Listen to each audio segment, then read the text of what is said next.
नमस्कार मित्रों, आज हम सुनेंगे कर्मभूमि उपन्यास के तीसरे खंड का 5वां भाग। नैना बार बार द्वार पर आती है और समरकांत को बैठे देखकर लौट जाती है। 8 बज गए हैं और लालाजी अभी तक गंगा स्नान करने नहीं गए। नैना रात भर करवटें बदलती रही। उस भीषण घटना के बाद क्या वह सो सकती थी? उसने शांति कुमार को चोट खाकर गिरते देखा। वह निर्जीव खड़ी थी। अमर ने उसे प्रारंभिक चिकित्सा की मोटी मोटी बातें सिखा दी थी, पर वह उस अवसर पर कुछ भी तो न कर सकी। वह देख रही थी कि आदमियों की भीड़ ने उन्हें घेर लिया है। फिर उसने देखा कि डॉक्टर आया और शांति कुमार को एक डोली पर लेटा कर ले गया, पर वह अपनी जगह से नहीं हिली। उसका मन किसी बंधुए पशु की भांति बार बार भागना चाहता था, पर वह रस्सी को दोनों हाथ से पकड़े हुए पूरे बल के साथ उसे रोक रही थी। कारण क्या था? संकोच। आखिर उसने अब कलेजा मजबूत किया और द्वार से निकलकर बरामदे में आ गई। समरकांत ने पूछा, कहाँ जाती है? जरा मंदिर तक जाती हूँ। वहां का रास्ता ही बंद है। जाने कहाँ से चमार सियार आकर बैठ गए हैं। किसी को जाने ही नहीं देते। पुलिस खड़ी उन्हें हटाने का यत्न कर रही है, पर अभागे कुछ सुनते ही नहीं। यह सब उसी शांति कुमार का पाजीपन है। आज वही इन लोगों का नेता बना हुआ है। बिलायत जाकर धर्म तो खो ही आया, अब यहाँ हिंदू धर्म की जड़ खोद रहा है। न कोई आचार न विचार, उसी सोहदे सलीम के साथ खाता पीता है। ऐसे धर्मद्रोहियों को और क्या सूझेगी? इन्हीं सबों की सोहबत में अमर चौपट हो गया। इसे न जाने किसने अध्यापक बना दिया।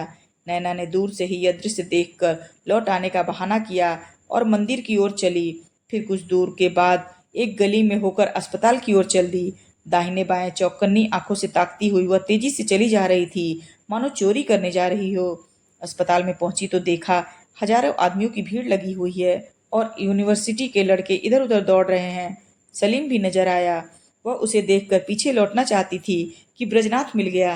अरे नैना देवी, तुम यहाँ कहाँ? डॉक्टर साहब को रात भर होश नहीं रहा। सलीम और मैं उनके पास ही बैठे रहे। इस वक्त जाकर आंखें खोली हैं। इतने परिचित आदमियों के सामने नैना कैसे ठहरती? वह तुरंत लौट पड़ी, पर यहाँ आना निष्फल न हुआ। डॉक्टर साहब को होश आ गया है। वह मार्ग में ही थी कि उसने सैकड़ों आदमियों को दौड़ते हुए आते देखा। वह एक गली में छिप गई। शायद फौजदारी हो गई।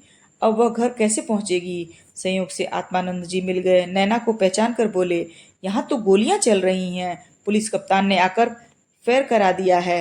नैना के चेहरे का रंग उड़ गया, जैसे नसों से रक्त का प्रवाह बंद हो गया हो। बोली, क्या आप उधर ही से आ रहे हैं?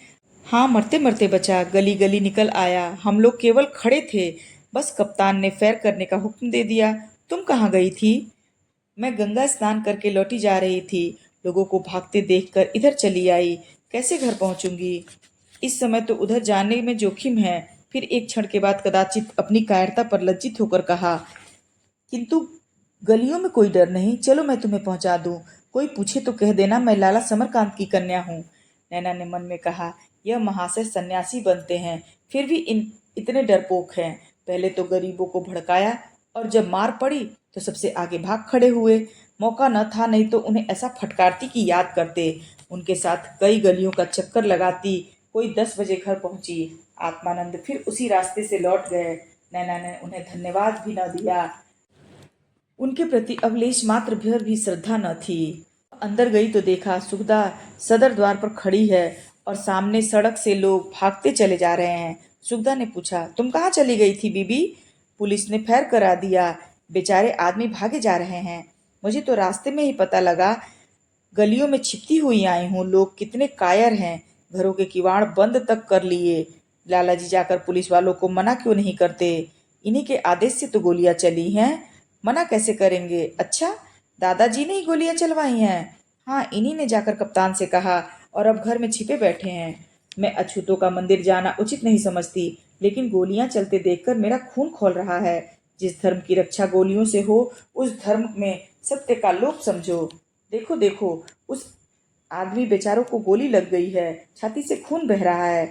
यह कहती हुई वह समरकांत के सामने जाकर बोली, क्यों लालाजी? रक्त की नदी बह जाए पर मंदिर का द्वार न खुलेगा। समरकांत ने अविचलित भाव से उत्तर दिया, क्या बकती है बहू? इन डोम चमारों को मंदिर में घुसने दूं? तू तो अमर से भी दो दो हाथ आगे बढ़ ही जाती है। जिसके हाथ का पानी नहीं पी सकते, उसे मंदिर में कैसे जाने दें? सुगदा ने और वाद विवाद न किया। वह मनस्वी महिला थी, वही तेजस्वी था। जो अभिमान बनकर उसे विलासिनी बनाए हुए थी, जो उसे छोटों से मिलने न देती थी, जो उसे किसी से दबने न देती थी, उत्सर्ग के रूप में उबल पड़ी। वह उन्माद की दशा में घर से निकली और पुलिस वालों के सामने खड़ी होकर भागने वालों को ललकारती हुई बोली, भाइयों, क्यों भाग रहे हो? यह भागने का समय नहीं, छाती खोलकर सामने आने का समय है। दिखा दो कि तुम धर्म के नाम पर किस तरह से प्राणों को होम करते हो। धर्मवीर ही ईश्वर को पाते हैं, भागने वालों की कभी विजय नहीं होती। भागने वालों के पांव संभल गए। एक महिला को गोलियों के सामने खड़ी देखकर कायरता भी लज्जित हो गई। एक बुढ़िया ने पास आकर कहा, बेटी ऐसा न कहो, तुम्हें गोली लग जाए। सुगदा ने निश्चल भाव से कहा, जहाँ इतने आदमी मर गए वहां मेरे मारे जाने में कोई हानि न होगी। भाइयों बहनों, भागो मत, तुम्हारे प्राणों का बलिदान पाकर ही ठाकुर जी इतने प्रसन्न होंगे। कायरता की भांति वीरता भी संक्रामक होती है। एक क्षण में उमड़ते हुए पत्तों की तरह भागने वाले आदमियों की एक दीवार सी खड़ी हो गई। अब डंडे पड़े या गोलियों की वर्षा हो, उन्हें भय नहीं। बंदूकों की धाए धाए की आवाजें निकली। एक गोली सुगदा के कानों के पास से सन्न से निकल गई। 3-4 आदमी गिर पड़े, पर दीवार ज्यों की त्यों अचल खड़ी रही। फिर बंदूकें छूटी, 4-5 आदमी फिर गिरे, लेकिन दीवार न हिली। सुगदा उसे थामे हुए थी। एक ज्योति सारे घर को प्रकाश से भर देती है। बलवान हृदय उसी दीपक की भांति समूह में साहस भर देता है। भीषण दृश्य था। लोग अपने अपने प्यारों को आंखों के सामने तड़पते देखते थे, पर किसी की आंखों में आंसू की बूंद न थी। उनमें इतना साहस कहाँ से आ गया? फौजें क्या हमेशा मैदान में डटी रहती हैं? वही सेना जो एक दिन प्राणों की बाजी खेलती है, दूसरे दिन बंदूक की पहली आवाज पर मैदान से भाग खड़ी होती है। पर यह किराए के सिपाहियों का हाल है, जिनमें सत्य और न्याय का बल नहीं होता, जो केवल पेट के लिए या लूट के लिए लड़ते हैं। इस समूह में सत्य और धर्म का बल आ गया था। हर एक स्त्री और पुरुष, चाहे वो कितना ही मूर्ख क्यों न हो, समझने लगा था कि हम अपने धर्म और हक के लिए लड़ रहे हैं, और धर्म के लिए प्राण देना अछूत नीति में भी उतनी ही गौरव की बात है जितनी द्विज नीति में।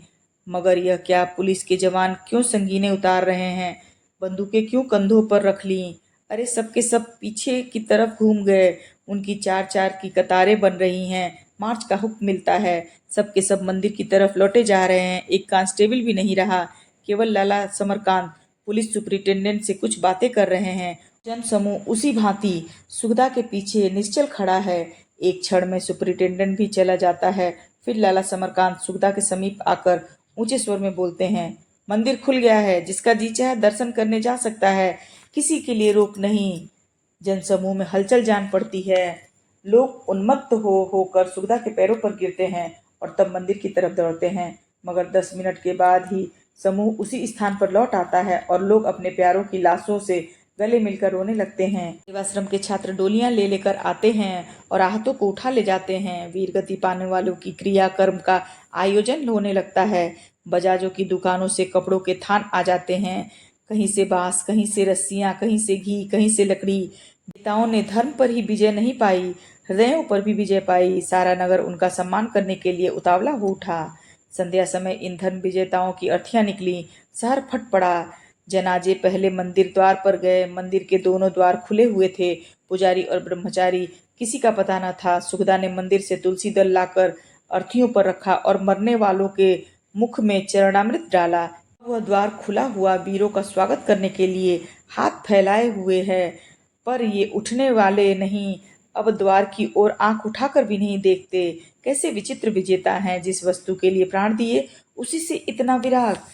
जरा देर के बाद अर्थियां नदी की ओर चली। वही हिंदू समाज जो 1 घंटा पहले इन अछूतों से घृणा करता था, इस समय उन अर्थियों पर फूलों की वर्षा कर रहा था। बलिदान में कितनी शक्ति है।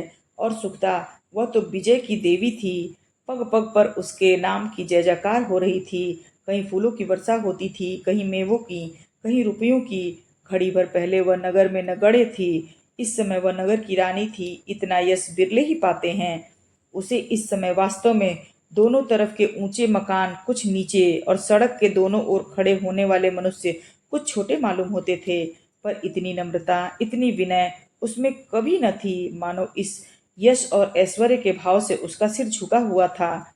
इधर गंगा के तट पर चिताएं जल रही थीं, उधर मंदिर इस उत्सव के आनंद में दीपकों के प्रकाश से जगमगा रहा था, मानो वीरों की आत्माएं चमक रही हों। आप सुन रहे थे कर्मभूमि उपन्यास के तीसरे खंड का 5वां भाग। जल्दी ही मिलते हैं अगले भाग के साथ। तब तक आपका समय शुभ हो। धन्यवाद।